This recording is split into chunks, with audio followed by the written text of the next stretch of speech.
Assalamualaikum warahmatullahi wabarakatuh. Alhamdulillah wassalatu wassalamu ala Rasulillah Sayyidina wa Maulana Muhammad ibn Abdullah wa ala alihi wa sahbihi wa mawala. Subhanaka la ilma lana illa ma 'allamtana innaka antal alimul hakim. Rabbi shrah li sadri wa yassir li amri wahlul 'uqdatam min lisani yafqahu qawli wahdi qalbi wa saddid lisani bihaqqi sayyidi wa habibi Muhammadin sallallahu alaihi wasallam. Masya Allah, pada kesempatan kali ini alhamdulillah kita bersama para teman-teman yang sudah hadir, juga teristimewa kepada tamu kita Al-Ustaz Rubianto Ibrahim. Masya Allah, gimana kabar Ustaz? Sehat? Alhamdulillah. Alhamdulillah sehat afiat. Alhamdulillah, beliau ini adalah da'i, muballigh, ya, muallim, tokoh yang ada di Gorontalo, yang mungkin bisa dikatakan dulunya ya agak sedikit keras. Ya, tapi ya, insya Allah alhamdulillah sekarang sudah mulai mengikuti belajar sehingga beliau alhamdulillah menemukan jalan yang insya Allah menurut beliau ya, dan ini termasuk daripada sawadul a'dham ya, sawadul a'dham, kebanyakan dari para ulama ambil jalannya, yaitu jalan ahlu sunnati wal jamaah. Ya Ustadz, ini saya ingin bincang-bincang sama antum. Ini bincang-bincang sebenarnya sederhana saja. Ya, anak kenal antum mungkin ya tidak terlalu lama, tapi lumayan lama juga sudah kenal antum ketika balik dari Yaman. Nah, ini insya Allah saya ingin banyak bertanya. Dulunya antum ini bukan termasuk dari kelompok ahlu sunnah wal jamaah. Dulu kan antum termasuk dari salafi ya? Betul, iya. Ya, salafi. Salafi. Ya. Ustadz, kira-kira antum pertama dulu antum berapa lama di salafi itu? Kalau saya di salafi itu sejak dari SMEA, SMK Negeri 1. Saya waktu itu kelas 3 SMEA, itu saya bergabung dengan mereka, ikut kajian, sudah mulai hafal juz 30.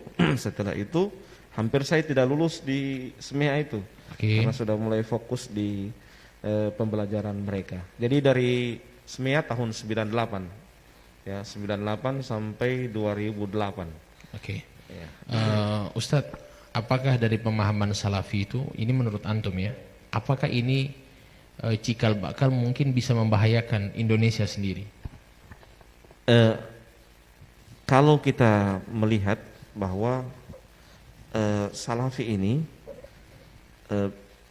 dia membahayakan karena menolak beberapa ajaran atau beberapa aturan di Indonesia. Nah, saya contohkan misalnya mereka tidak mau hormat bendera. Antum dulu berarti tidak hormat bendera ya? Ya, dulu tidak hormat bendera. Karena itu dianggap itu togut. Nah, apa itu togut? Itu apa? Togut itu hukum selain hukum Allah. Karena orang-orang ini kan sering bilang togut. Jadi togut ini hukum selain dari hukum Allah. Jadi kalau hormat bendera itu termasuk togut berarti? Iya, jadi mereka menganggap begini, kalau hormat bendera itu sama dengan menyembah merah putih itu. Oh begitu. Jadi sehingga kalau hormat bendera sama dengan menyembah. Jadi karena sama dengan beribadah. Berarti sama dengan beribadah kepada selain Allah. Masya Allah. Nah, jadi sehingga memang tidak bisa hormat bendera. Iya, jadi mungkin togut juga bisa dikatakan orang yang misalnya pimpinan gitu ya, pimpinan kepada kemudian mengambil keputusan selain keputusan yang ada di selain dari hukum Allah mungkin. Hukum Allah selain dari Al-Qur'an. Menurut mereka. Iya, menurut mereka, versi mereka. Iya. Padahal tidak demikian ya. Iya. Oke. Masya Allah. Nah, dulu antum memang di salafi, apakah antum berorganisasi atau kan salafi ada dua, ada salafi yang tidak berorganisasi dan ada yang berorganisasi. Kalau saya di salafi yang tidak berorganisasi. Masya Allah. Ustadz, jadi kalau seandainya misalnya seperti kearifan lokal yang ada, bukan juga jadi pemahaman ahlu sunnah jamaah lah secara umum. Kan ada namanya, kita kan di Indonesia khususnya ada Maulid Nabi, ya, kemudian ada tahlilan. Apakah ini ditentang semuanya? Oh jelas, kalau itu jelas. Mereka menentang semua itu. Bahkan kalau misalnya Maulid Nabi, bayangkan orang kayak dengan antum majelis Rasulullah kan, Maulid Nabi, itu mereka anggap bahwa itu berlebihan kepada Nabi. dianggap gulu kepada Nabi. Ya, jadi kita cinta kepada Nabi. Orang kan buat Maulid Nabi itu kan saking ekspresi cinta. Ya, tapi mereka kalau mereka terlalu kaku, cinta mereka hanya ikut sunnah doang. Nah, itu kekakuan mereka. Jadi sebenarnya cinta itu dengan kita merayakan Maulid Nabi itu salah satu bentuk kecintaan. Kenapa sih? Bahkan ulama-ulama di Mesir saja, di Yaman, ya, mereka membaca kitab Syama'ilul Muhammadiyah satu malam full, ya, dengan teknis seperti sama dengan di Gorontalo, ya, ada di Kili. Kan cuman teknisnya yang berbeda. Kalau di Mesir pakainya bahasa Arab, kita di Gorontalo pakai bahasa Gorontalo, ya, beda. Jadi cuman teknis saja. Tapi mereka malah membid'ahkan itu. Ya, mereka menganggap itu adalah hal-hal yang yang tidak ada dalam syariat Islam. Itu begitu juga tahlilan. Tahlilan mereka anggap itu bukan dari syariat Islam karena mereka bilang hak kepada mayat itu cuma memandikan, mengkafani, menguburkan, menyolati. Ya, itu saja. Jadi mereka bilang kalau misalnya tambah dengan mentahlilalkan itu tidak dianggap bagian daripada hal itu. Itu kan hukum yang dibahas ini masuk bab ihdas sawab, memberikan hadiah pahala kepada si mayit. Ya, padahal pahala. Mengirim pahala, iya. Jadi Ustadz kan ini pemahaman Salafi Wahabi, ini saya tahu. Wallahu a'lam, mungkin antum lebih tahu lah. Kan mengkafirkan ada membid'ahkan, ya, mengatakan saudara muslim itu syirik atau musyrik lah. Musyrik ini orang menyekutukan Allah dengan sesuatu, ya, selain Allah. Nah, ini kalau menurut saya ini kan ketika sudah dibilang kafir, ya, apakah menurut antum juga sama? Kan kafir, berarti sudah kafir, berarti sudah ini sudah bukan saudara saya berarti. Karena sudah kafir dia. Ya, apakah itu juga bisa membahayakan? Karena mungkin antum pernah dengar, pertama itu kan tafkir. Ya, tafkir itu adalah pemikiran. Kemudian setelah itu takfir, mengkafirkan. Kemudian tafjir, pemboman, ya kan? Jadi ini mungkin ya step by step, ya. Satu persatu. Artinya kita mungkin karena memang beberapa kitab, Ustadz minta maaf ya. Seperti di Yaman itu kan ada namanya Kitabut Tauhid. Itu yang kami pelajari, itu yang kami lihat, Kitabut Tauhid ini dipelajari sama ISIS yang ada di Yaman. Masya Allah. Dipelajari sama Al-Qaeda yang ada di Yaman. Sama juga dengan dan antum mungkin pelajari juga kitab itu kan? Iya, pernah. Ustadz pelajari kitab itu. Kira-kira kitab itu yang dipelajari oleh antum dulu, ya, itu ada enggak mengkafirkan orang dalam kitab tauhid itu, mensyirikkan orang? Ada. Jadi kemungkinan besar, ya, ketika mereka ISIS pelajari kitab itu, mereka langsung berpikir, ini kafir, bunuh sudah, darahnya halal kalau begitu. Ini kira-kira menurut antum bisa membahayakan memang. Antum dulu ketika lihat kayak kita begini, antum benci enggak? Oh iya, itu yang saya ingin ungkap, ya. Mohon maaf Habib, dulu saya ini Habib ini saya anggap ini ahlul bid'ah semua, Pak. Pembawa syirik, pembawa ajaran mohon maaf ya, dan alhamdulillah saya kadang itu kalau melihat kilas balik dulu kadang saya menangis dan kadang saya juga tertawa, ya, agak lucu memang. Karena apa? Karena saya anggap dulu itu memang namanya juga didoktrin, dogmatis, ya. Jadi ditanamkan bahwa para habib itu maunya bawa foto-foto habib-habib untuk dipampang di rumah, untuk dihormati, sehingga bawa-bawa khurafat, bawa-bawa kesyirikan. Saya ketika ketemu sama Habib Salim, ya, Masya Allah, dialognya lebih amanah Habib Salim dibanding mereka. Ya, saya contohkan misalnya ada beberapa masalah, saya contohkan, walaupun Habib Salim tidak sepemahaman itu, Habib Salim paparkan sama saya. Walaupun itu bukan pemahaman Habib Salim, itu menunjukkan bahwasanya Habib Salim ini orang yang amanah dalam menyampaikan, sekalipun itu bukan pemahaman beliau, tetapi beliau sampaikan. Tapi kalau mereka tidak, yang mereka sampaikan hanya pemahaman mereka. Ketika yang berbeda dengan mereka tidak sampaikan. Ini kan tidak amanah. Ya, itulah sehingga sangat membahayakan. Mereka mendoktrin anak buahnya. Orang yang berbeda, jangankan dulu orang yang berbeda saja sudah dianggap itu syubhat.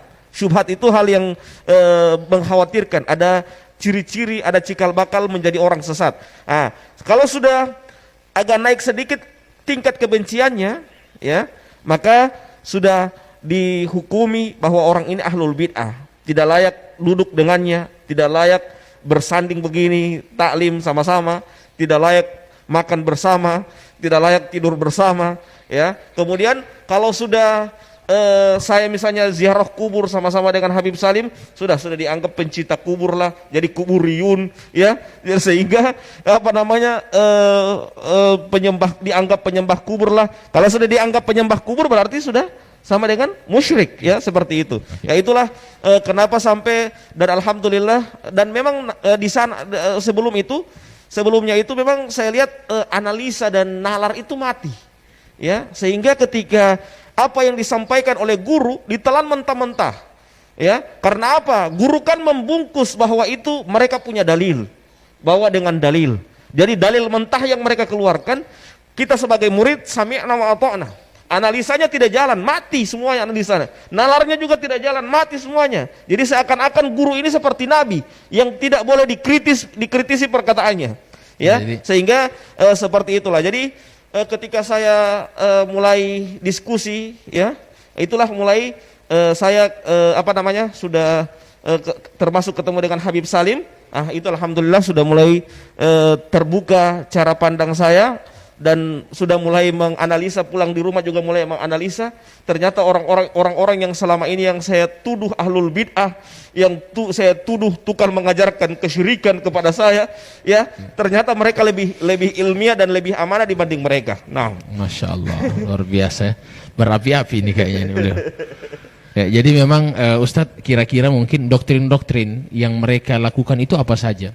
Antum kan tahu kan bagaimana mereka, antum ketika hadir di halaku, sehingga para murid itu, para orang-orang yang hadir di majelis taklim mereka itu, kalau melihat kami tidak ada senyum. Bagaimana mereka itu mendoktrin sampai sedemikian gitu loh. Begini, kenapa mereka tidak ada senyum? Mereka pakai hadisnya Ka'ab bin Malik yang meninggalkan perang Tabuk. Oke. Ya, diboikot orangnya ya. Diboikot orangnya karena meninggalkan perang Tabuk. Jadi mereka mengkiaskan bahwa ini ahlul bid'ah sama dengan orang yang meninggalkan perang Tabuk. Jangan diajak bicara, jangan disalami, ya. Dan bahkan mereka pakai perkataannya siapa namanya? Fudail bin Iyad.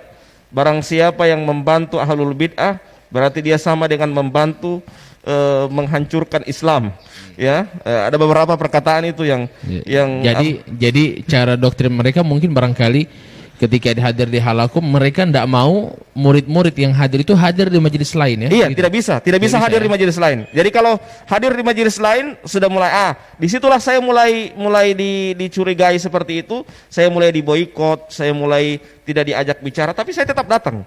Gimana kabar? Sekalipun mereka, saya memang sudah rasa bahwa mereka itu sudah tidak lagi dengan saya. Tapi saya, namanya juga ukhuwah, tetap saya jalin. Masya Allah, itulah bedanya. Ya, kita diajarkan di sini.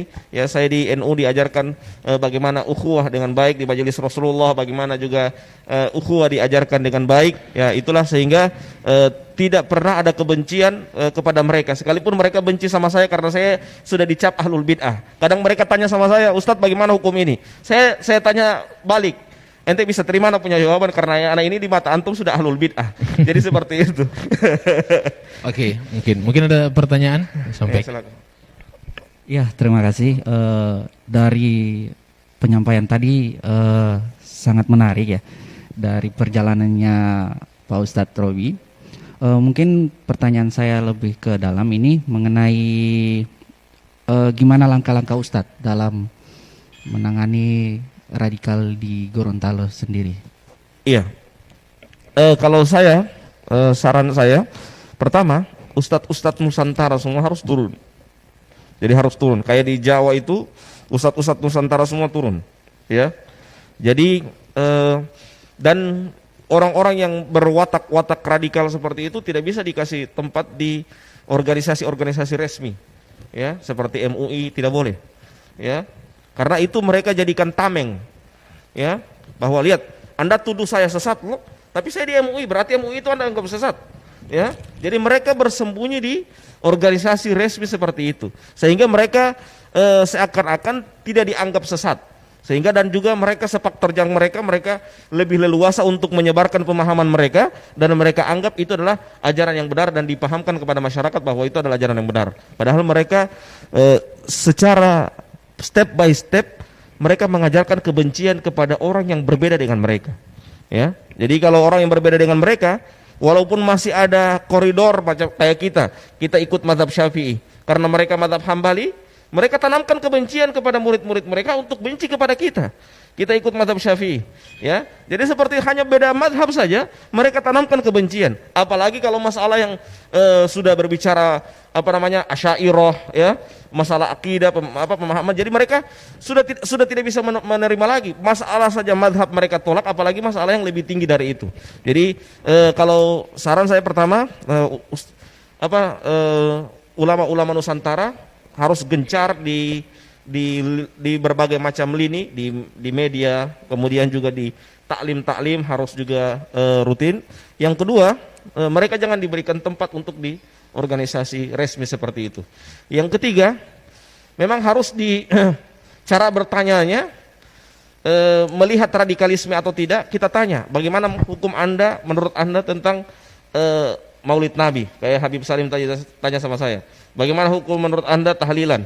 Bagaimana hukum menurut Anda perayaan Isra dan Mi'raj? Kalau mereka bilang itu bid'ah, itu radikalisme, ya. Itu bibit-bibit radikalisme. Karena apa? Ini kan sudah ajaran nasional. Maksudnya sudah seandainya itu salah, berarti presiden berbuat kesalahan loh. Berarti seandainya itu salah, semua orang yang melakukan itu semua dianggap salah semua, ya, karena merayakan hal seperti ini, ya.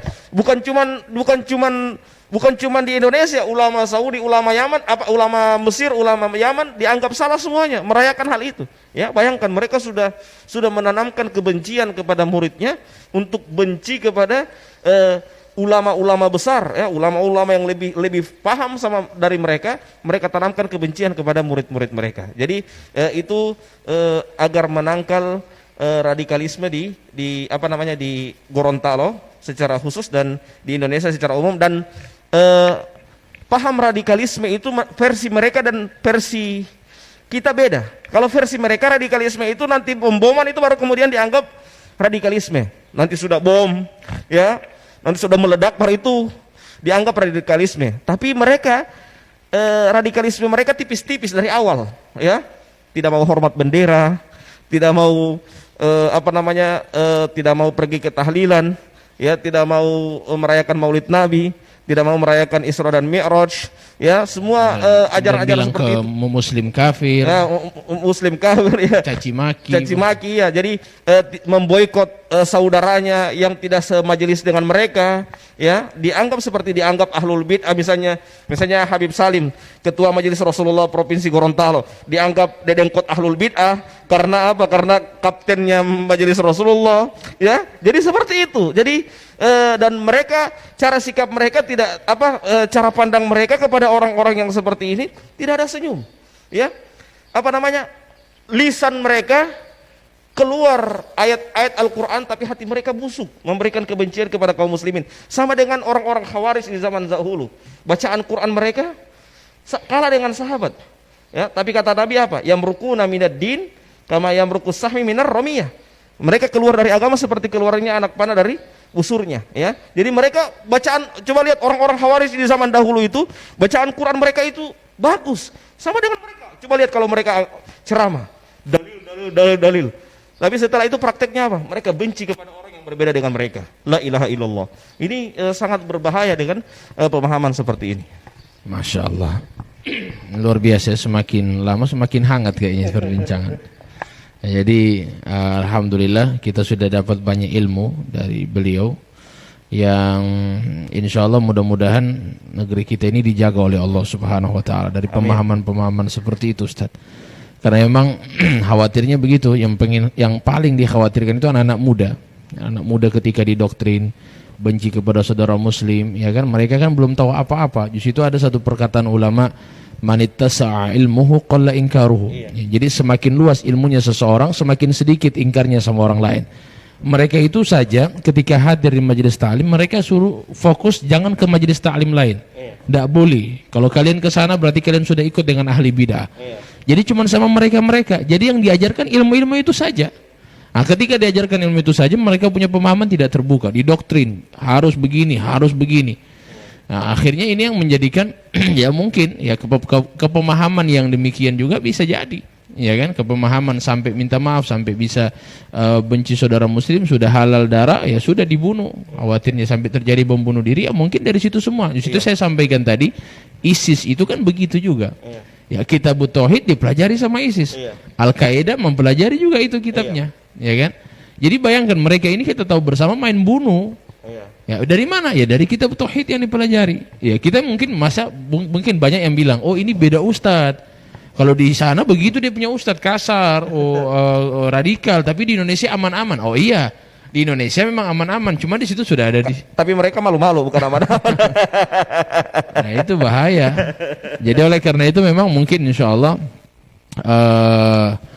antum-antum seperti Ustadz, seperti antum insya Allah lebih lagi hadir di masjid-masjid, ya berikan pemahaman. Karena kalau orang tua itu saya rasa tidak perlu dipahamkan lagi. Karena orang tua itu sudah dibekali dari kecil. Yang bahaya itu anak-anak muda yang kosong, tidak punya pemahaman agama, tidak didoktrin dari orang tuanya, sehingga ketika sudah besar ya bisa terikut dengan ajaran mereka. Seperti itu kira-kira. Mungkin ada pertanyaan? Silakan. Ya, terima kasih. Setelah saya mendengar tadi penjelasan dari Pak Ustadz, bahwa Pak Ustadz selama di Wahabi ini sekitar kurang lebih 10 tahun. Jadi pertanyaan saya di sini, kira-kira apa tujuan utama daripada mereka Wahabi ke Indonesia, khususnya ke Gorontalo? Itu tujuan utama. Kemudian dalam penyebaran ini membutuhkan dana. Kira-kira dananya ini dari mana saja, Pak? Terima kasih, Pak Ustadz. Kalau target mereka itu pertama, target mereka itu mereka mencari massa dengan sebanyak-banyaknya. Jadi mereka membuat taklim di mana-mana. Setelah mereka membuat taklim di mana-mana, ya mereka sudah mulai banyak massa. Bahkan mereka kadang di kepolisian juga ada, ya ada namanya PCS, Polri Cinta Sunnah. Ya, itu organisasi mereka. Polri Cinta Sunnah. Itu di situ ada orang-orang mereka dan ustadz-ustadz mereka di apa namanya pembinanya di dalam, ya PCS. Ya, dan setelah itu target mereka masuk ke organisasi-organisasi resmi supaya dianggap legal, ya seperti MUI, ya. Mereka mulai masuk di situ. Nah, setelah itu baru kemudian di samping itu mereka dapat gaji dari dari luar negeri. Mereka dapat gaji kurang lebih 20 juta satu bulan. Ya, 20 juta satu bulan. Iya, per orang, per dai-nya mereka. Iya, jadi ada per provinsi, satu provinsi itu satu orang. Ya, satu orang dapat gaji. Dan itu mereka dievaluasi, ya. Dan kalau di NU yang dari Timur Tengah itu cuman organisasinya namanya Robitoh. Ya, itu NU punya, ya. Itu muassasah. Tapi kalau mereka selain dari Robitoh.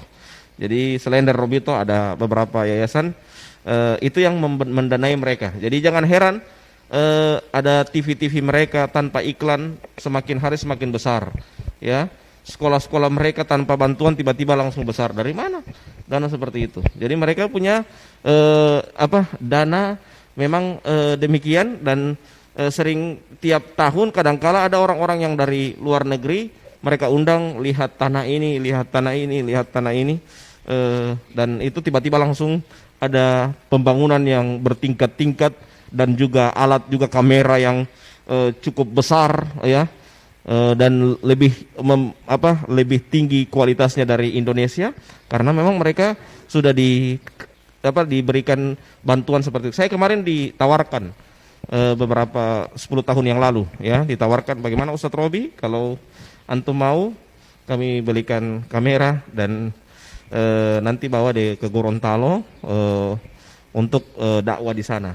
Ya, tapi saat itu saya bicarakan sama istri saya sehingga istri saya tidak setuju karena sudah ada sudah tercium bahwa itu adalah doktrin, termasuk doktrin untuk mengajak saya untuk agar jangan terlepas dari mereka, ya, jangan terlepas dari mereka. Dan alhamdulillah setelah itu saya setelah itu saya dengan bertambahnya tahun saya masuk ke grup Bahsul Masail NU. Di situ mulai cakrawala saya mulai terbuka. Ya, di samping itu juga saya ketemu dengan orang-orang Gorontalo, termasuk Habib Salim, ya, diskusi, ya, termasuk juga ada teman saya yang di Jawa yang pernah juga duet sama Habib Salim, namanya Ustadz Zulfikar Harun, ya, itu diskusi. Itu kalau dengan Zulfikar Harun sampai panas telinga saya, diskusi lewat telepon 2 jam masalah itu, ya, 2 jam sampai panas telinga saya diskusi masalah ini, ya. Dan alhamdulillah lewat itu mulai saya terbuka cakrawala saya. Dan kenapa sampai saya harus langsung tegas untuk keluar? Beberapa hal yang saya dapatkan itu suatu kerancuan. Di antaranya mereka memalsukan beberapa kitab, ya, mereka memalsukan. Bayangkan ada di situ di kitab itu bab ziarah kubrin Nabi, mereka hapus itu kubri, jadi bab ziarah Nabi, ya. Jadi dipalsukan kitabnya sampai demikian. Bayangkan ziarah kubur Nabi dihapus kubrinya, ya, cuman ziarah Nabi yang ditulis. Yang mulai dari situ saya mulai, Allah, berarti ada hal yang rancu ini. Yang kedua, mereka menanamkan kebencian yang tidak disukai oleh gurunya, bukan tidak disukai oleh syariat. Jadi gurunya, kayak orang-orang munafik yang kata Allah dalam Al-Quran, yastakhfuna minan nas wala yastakhfuna minallah. Ya, mereka hanya takut sama guru mereka, tapi tidak takut kepada Allah. Ya, jadi seperti itu. Harusnya kan kalau dalam Islam itu apa yang dilarang oleh Allah itu yang kita takut. Jangan malah justru takut kepada manusia dalam artian hanya takut sama guru mereka. Jadi siapa, misalnya saya sebagai guru, saya marah sama si A, semua murid-muridnya harus marah sama si A. Seperti ini misalnya Habib Salim, dulu saya anggap misalnya didoktrin ke saya bahwa Habib itu ahlul bid'ah, dedengkot ahlul bid'ah. Saya harus benci sama Habib Salim. Kalau tidak benci, berarti saya juga dikhawatirkan kena syubhat dari Habib Salim dan jadi ahlul bid'ah juga. Jadi ditanamkan kebencian seperti itu kepada murid-muridnya agar membenci apa yang dibenci oleh gurunya. Ini sangat berbahaya sekali pemahaman-pemahaman seperti ini. Nah, ya, luar biasa ya, sudah, insyaallah mudah-mudahan perbincangan kita ini sebenarnya masih banyak Ustadz, ya. Hanya saja intinya memang semuanya yang antum sampaikan tadi insyaallah bisa kita fahami, ya. Ternyata memang pemahaman yang benar adalah yang menjadi sawadul a'dham, ya. Sawadul a'dham ini mayoritas, karena kata Nabi SAW, la tajtami'u ummati ala dhalal. Tidak mungkin umatnya Nabi Muhammad itu berkumpul dalam kesesatan. Ya, kita kan mayoritas, jadi tidak mungkin umat Nabi itu mayoritas kemudian sesat, tidak mungkin. Ya, kita kan alhamdulillah mayoritas. Jadi insya Allah kita tidak bertentangan dengan Nabi. Ya, kalau seandainya mereka katakan kita sesat, berarti mana yang betul, Nabi atau ente? Iya kan? Nabi atau kamu yang benar? Jadi antara dua saja. Kalau bukan Nabi yang salah ente benar, atau ente yang salah Nabi benar. Cuma dua itu saja.